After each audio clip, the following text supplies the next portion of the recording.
કેમ છો મિત્રો? હું સંગીતા પટેલ, અશ્વમેઘ વિદ્યાલય. મિત્રો, આપણે સામાજિક વિજ્ઞાન વિષયમાં ચેપ્ટર નંબર 15 સરકાર જોઈ રહ્યા છીએ.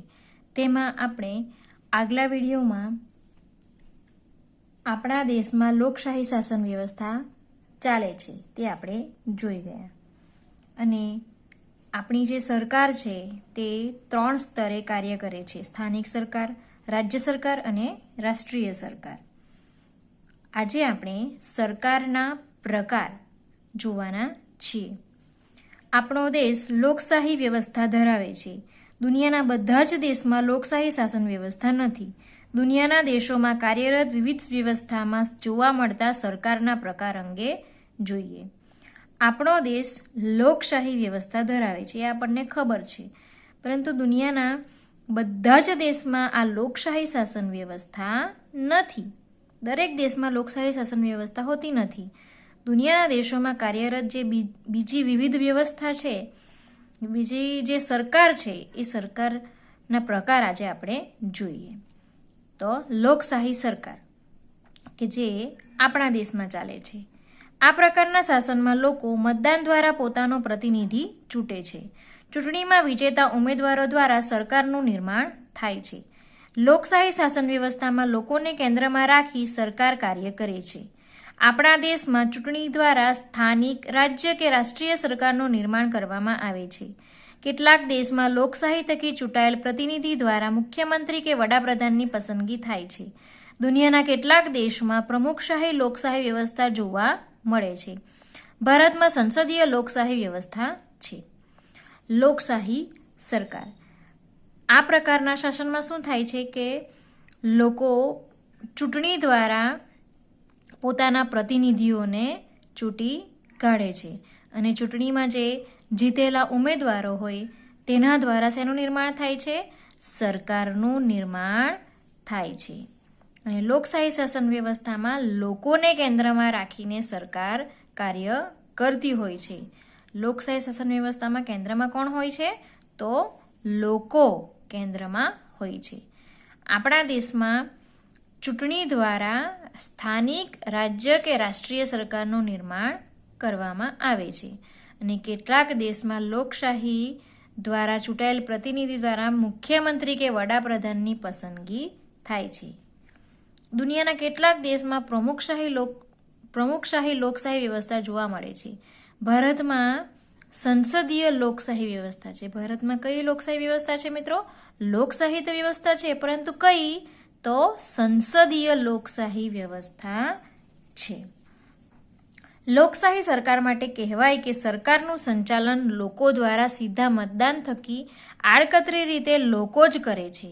માનવ અધિકારોના સંરક્ષણ અને સંવર્ધન માટે લોકશાહી સરકારનો વિકલ્પ શક્ય નથી. આમ લોકોના સર્વાંગી વિકાસ અને અધિકારો માટે લોકશાહી સરકાર ખૂબ જ મહત્વ ધરાવે છે. લોકશાહી સરકારમાં લોકો જ સરકાર છે. સરકાર પણ લોકો માટે કાર્ય કરે છે. આપણા દેશમાં ચૂંટાયેલી સરકારની મુદત સામાન્ય રીતે 5 વર્ષની હોય છે. લોકશાહી સરકાર માટે એવું કહેવાય છે કે સરકારનું સંચાલન લોકો દ્વારા મતદાન થકી આડકતરી રીતે લોકો જ કરે છે. કે લોકો મતદાન કરે છે અને પ્રતિનિધિઓને ચૂંટી કાઢે છે અને સરકારનું સંચાલન લોકો જ કરે છે આડકતરી રીતે, એવું કહેવામાં આવે છે. માનવ અધિકારોના માણસને જે અધિકારો મળેલા છે એના સંરક્ષણ અને સંવર્ધન માટે લોકશાહી સરકારનો વિકલ્પ શક્ય નથી. આમ લોકોના સર્વાંગી વિકાસ માટે અને અધિકારો માટે લોકશાહી સરકાર ખૂબ જ મહત્વ ધરાવે છે. લોકશાહી સરકારમાં લોકો જ સરકાર છે. લોકશાહી સરકારમાં કોણ સરકાર છે? લોકો જ સરકાર છે. અને સરકાર પણ લોકો માટે જ કાર્ય કરે છે. આમ દેશમાં ચૂંટાયેલી સરકારની મુદત સામાન્ય રીતે કેટલા વર્ષની હોય છે? લોકશાહી સરકારમાં સરકારની મુદત કેટલી હોય છે? તો 5 વર્ષની હોય છે. 5 વર્ષ બાદ બીજી સરકારની રચના થાય છે. એટલે દર 5 વર્ષે ચૂંટણી થાય છે મિત્રો. હવે આપણે સામ્યવાદી સરકાર વિશે જોઈએ. આ પ્રકારના શાસનમાં બધાને સામ્યતા કે સરખાપણાને વિશેષ મહત્વ આપવામાં આવે છે. સામ્યવાદને આધારે કાર્યરત સરકાર સામ્યતા અને સમાનતાના ધોરણે શાસન વ્યવસ્થાનું સંચાલન કરે છે. વિશ્વના અનેક દેશોમાં સામ્યવાદી વિચારધારાને આધારે કાર્યરત સરકાર જોવા મળે છે. સામ્યવાદી શાસનમાં શું હોય છે કે બધાને સામ્યતા એટલે કે સરખાપણાને વિશેષ મહત્વ, વધારે મહત્વ આપવામાં આવે છે.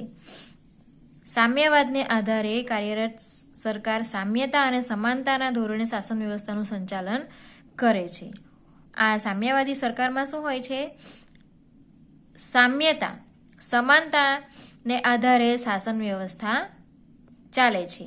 અને વિશ્વના અનેક દેશોમાં, ઘણા બધા દેશોમાં સામ્યવાદી વિચારધારાને આધારે કાર્યરત સરકાર જોવા મળે છે. વિશ્વના અમુક દેશોમાં ચૂંટણી દ્વારા સામ્યવાદી સરકારોનું નિર્માણ થાય છે. કેટલાક શાસકો સામ્યવાદી વિચારધારાને આધારે સરકારનું નિર્માણ કરી લાંબા ગાળે એકહતુ શાસક બન્યાના અનેક ઉદાહરણ જોવા મળે છે. વિશ્વના ઘણા બધા દેશોમાં સામ્યવાદી સરકાર લોકોએ સ્વીકારેલી છે અને અમુક દેશોમાં તો ચૂંટણી દ્વારા આ સામ્યવાદી સરકારનું નિર્માણ થાય છે. કેટલાક શાસકો સામ્યવાદી વિચારધારાને આધારે સરકારનું નિર્માણ કરે છે અને લાંબે ગાળે એકહતુ શાસક બની જાય છે. શ્રમિકો, મજૂરો કે શાસિત લોકોને આર્થિક, બૌદ્ધિક કે વૈચારિક રીતે સમાનતા કે સામ્યતાને આધારે સરકારનું સંચાલન કે શાસન જોવા મળે છે. વ્યક્તિગત કે બળજબરીથી શાસન ચલાવનાર કેટલાક શાસકો આજે સામ્યવાદથી દૂર થઈ જઈ રાજાશાહી કે એક વ્યક્તિ કેન્દ્ર શાસન કરે છે. વિશ્વમાં સામ્યવાદી વિચારધારાને ડાબેરી વિચારધારા તરીકે ઓળખવામાં આવે છે. આમાં શું થાય છે કે જે શ્રમિકો હોય છે, મજૂરો હોય છે, કેટલાક આર્થિક, બૌદ્ધિક કે વૈચારિક રીતે સમાનતા કે સામ્યતાને આધારે સરકારનું સંચાલન કે શાસન જોવા મળે છે. આમાં વ્યક્તિગત કે બળજબરીથી શાસન ચલાવનાર કેટલાક શાસકો આજે સામ્યવાદ ભૂલી જાય છે અને રાજાશાહી એટલે કે એક વ્યક્તિ કેન્દ્રી શાસન થઈ જાય છે. અને વિશ્વમાં સામ્યવાદી વિચારધારાને કઈ વિચારધારા કહેવામાં આવે છે? ડાબેરી વિચારધારા તરીકે ઓળખવામાં આવે છે. કઈ વિચારધારા? ડાબેરી વિચારધારા તરીકે ઓળખવામાં આવે છે. હવે કઈ સરકાર છે? રાજાશાહી સરકાર. આ પ્રકારના શાસનમાં શાસક તરીકે કોઈ એક વ્યક્તિ શાસન કરે છે. મોટે ભાગે રાજાશાહી વ્યવસ્થામાં શાસક એટલે કે રાજાનું પદ વારસામાં મળે છે. આ પ્રકારના શાસનમાં લોકોને પોતાનો શાસક ચૂંટવાનો અધિકાર હોતો નથી. આજે દુનિયાના કેટલાક દેશોમાં રાજાશાહી જોવા મળે છે. ક્યાંક રાજાશાહીમાં લોકોને ચૂંટણી દ્વારા નામ પૂરતા જોડવામાં આવે છે. રાજાશાહી સરકાર માટે કહેવાય કે અહીં વ્યક્તિ કેન્દ્રીય શાસન હોય છે. એક વ્યક્તિ દ્વારા લેવાતા નિર્ણયો અહીં આખરી માનવામાં આવે છે. લોકોની સુખાકારી, સુવિધા કે વ્યવસ્થાને બદલે શાસકની સુખાકારી, સુવિધા કે વ્યવસ્થાને જ મહત્વ આપવામાં આવે છે. રાજાશાહી સરકાર એટલે કે એમાં શાસક તરીકે કોઈ એક વ્યક્તિ શાસન કરતું હોય છે, એક વ્યક્તિ શાસક હોય છે. એટલે કે એક વ્યક્તિ રાજા તરીકે શાસન કરે છે. કે જે પહેલાના જમાનામાં જે આ રાજાશાહી સરકાર હતી કે એક રાજા હોય છે અને એ રાજા આખા રાજ્ય પર શાસન કરતો હોય છે અને આખા રાજ્યનું સંચાલન એ કરતો હોય છે. મોટે ભાગે રાજાશાહી વ્યવસ્થામાં શાસક એટલે કે રાજાનું પદ વારસામાં મળે છે. અહીં રાજાશાહી વ્યવસ્થામાં કેવું હોય છે કે રાજાનું પદ વારસામાં મળે છે. એટલે કે પિતાજી રાજા હોય તો તેના પુત્રને, પિતાજીનું મૃત્યુ થાય ત્યારે તેના પુત્રને રાજા બનાવવામાં આવે છે અને તેનું મૃત્યુ થાય તો તેના પ્રપૌત્રને રાજાનું પદ આપવામાં આવે છે. એટલે કે રાજાશાહી વ્યવસ્થામાં શાસક રાજાનું પદ એ વારસામાં મળતું હોય છે. આ પ્રકારના શાસનમાં લોકોને પોતાનો શાસક ચૂંટવાનો અધિકાર હોતો નથી. જેવી રીતના આપણે ચૂંટણી દ્વારા આપણા પ્રતિનિધિઓને ચૂંટીએ છીએ તેવી રીતે એ લોકો ચૂંટણી કરીને પોતાના શાસકને, પોતાના રાજાને ચૂંટવાનો અધિકાર એ લોકોને હોતો નથી. આજે દુનિયાના કેટલાક દેશોમાં રાજાશાહી જોવા મળે છે. કેટલાક દેશોમાં આવી રાજાશાહી સરકાર જોવા મળે છે. ક્યાંક રાજાશાહીમાં લોકોને ચૂંટણી દ્વારા નામ પૂરતા જ જોડવામાં આવે છે. કોઈ જગ્યાએ રાજાશાહી સરકાર હોય છે ત્યાં ચૂંટણી પણ થાય છે, પરંતુ ચૂંટણી ખાલી નામ પૂરતી એ લોકોની ચૂંટણી થતી હોય છે. બાકી જે શાસન હોય છે એ રાજાનું જ ચાલે છે. અને રાજાશાહી સરકાર માટે કહેવાય છે કે અહીં વ્યક્તિ કેન્દ્રી શાસન હોય છે. કેવું શાસન હોય છે? વ્યક્તિ કેન્દ્રી શાસન હોય છે. ફક્ત એક જ વ્યક્તિ શાસન કરતી હોય છે.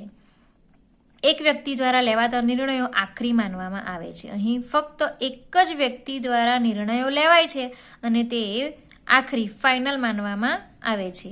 જ્યારે બીજી જે સરકાર હોય છે, આપણી જે સરકાર છે લોકશાહી સરકાર, એમાં ઘણા બધાના નિર્ણયો સાથે ચર્ચા વિચારણા કરવામાં આવે છે ને પછી નિર્ણયો લેવામાં આવે છે ને તેને પછી આખરી માનવામાં આવે છે.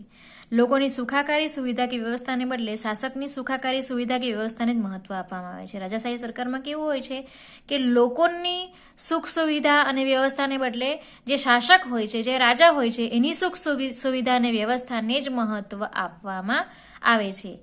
બરાબર? એટલે રાજાને જ મહત્વ આપવામાં આવે છે આ રાજાશાહી સરકારમાં. તો મિત્રો, આજે આપણે લોકશાહી સરકાર, સામ્યવાદી સરકાર અને રાજાશાહી સરકાર વિશે માહિતી મેળવી. હવે બાકીનું આપણે આવતા બીજા વિડીયોમાં જોઈશું. Thank you.